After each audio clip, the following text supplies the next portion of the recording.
Ya pemirsa, langsung saja kita tersambung dengan Kepala Bidang Tsunami BMKG Pak Daryono. Pak Daryono, selamat malam. Oke.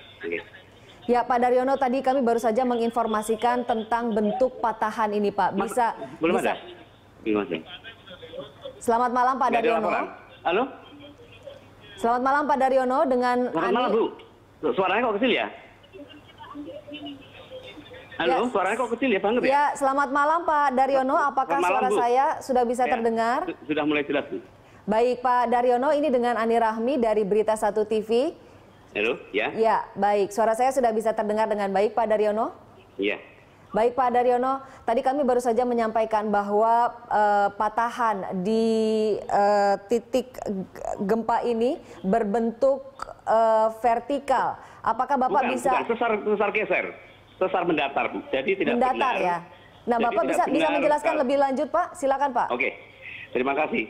Jadi gempa bumi yang baru saja terjadi pukul 19:59 itu adalah gempa bumi tektonik yang berpusat di 682 km arah barat daya Kepulauan Mentawai. Jadi tidak terjadi di zona megatrust. Nah, selain itu, sesar yang terbentuk akibat gempa bumi ini adalah sesar mendatar, bukan sesar vertikal atau horizontal yang dapat memicu tsunami. Sehingga kami meyakini bahwa gempa bumi ini tidak berpotensi tsunami setelah kita lakukan update analisis, Bu. Baik, tapi mengapa potensi tsunami-nya ini belum dicabut, Pak Daryono? Kita tidak ada istilah dicabut, Bu, tapi diakhiri. Sudah diakhiri. Baik, apakah sudah berakhir? Kita belum mengakhiri. Memang kita tidak ada istilah dicabut, tapi mengakhiri. Kita belum mengakhiri karena memang jaraknya cukup jauh, Bu. Ini sebagai waspadaan kita bahwa memang kita harus menunggu situasi yang terkini, Bu. Baik Pak Daryono, berapa lama lagi waktu yang diperlukan untuk bisa memastikan bahwa potensi tsunami ini berakhir? Oke, berapa lama lagi mau dicabut? Pak Daryono? Kita sedang menunggu konfirmasi dari data tsunami guide kami. Konfirmasi tentang apakah ada impuls dari pasang surut air laut. Kita masih nunggu sebentar lagi, Bu. Berapa lama waktu yang dibutuhkan untuk mendapatkan konfirmasi itu Pak Daryono? Karena ini potensi tsunami yang masih berlaku ini juga cukup mengkhawatirkan bagi masyarakat, Pak Daryono. Ya, sekitar 1 jam lagi, Bu. Sekitar 1 jam lagi akan kita akhiri. 1 jam lagi Pak Daryono ya? Ya betul, Bu. Baik, ini data apa sebetulnya? Kita sedang menunggu konfirmasi tentang data tide guide atau tsunami guide yang kita pasang di pesisir barat Sumatera. Ya, gitu, Pak. Jadi sekitar 1 jam lagi satu jam lagi akan diakhiri, Bu. Baik Pak Daryono, kita juga meminta masyarakat untuk sabar menunggu karena masih dipantau ya Pak ya potensi tsunami betul, ini Bu. belum Kita bisa diakhiri. Memantau, ya.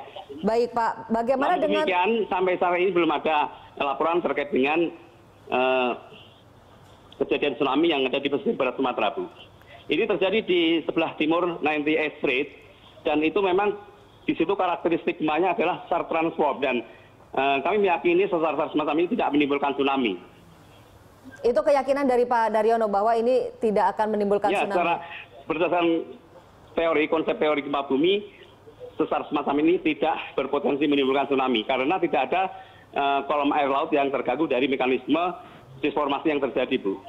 Baik, jadi kemungkinan tsunami sebetulnya cukup kecil, namun pemerintah masih harus menunggu dan melakukan sejumlah konfirmasi untuk mengakhiri potensi tsunami ini ya Pak Daryono, seperti betul, Bu. itu. Kita menunggu konfirmasi dari peralatan tsunami guide kita yang kita pasang di pesisir barat Sumatera.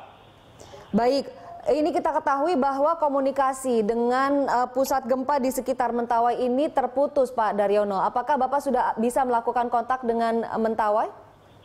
Belum, Bu. Kita belum melakukan kontak dengan Mentawai karena memang komunikasi kurang bagus, Bu. Namun demikian dari pantauan kami memang belum ada laporan terkait dengan adanya peristiwa tsunami yang tiba di pantai, Bu. Baik Pak Daryono, dengan gempa sebesar ini Pak, 7,8 skala Richter, bagaimana dengan gempa susulan? Apakah meskipun sudah lewat dari 1 jam berlalu, apakah masih ada kemungkinan untuk timbul gempa susulan Pak? Ya, setiap gempa besar pasti menimbulkan aftershock atau gempa susulan.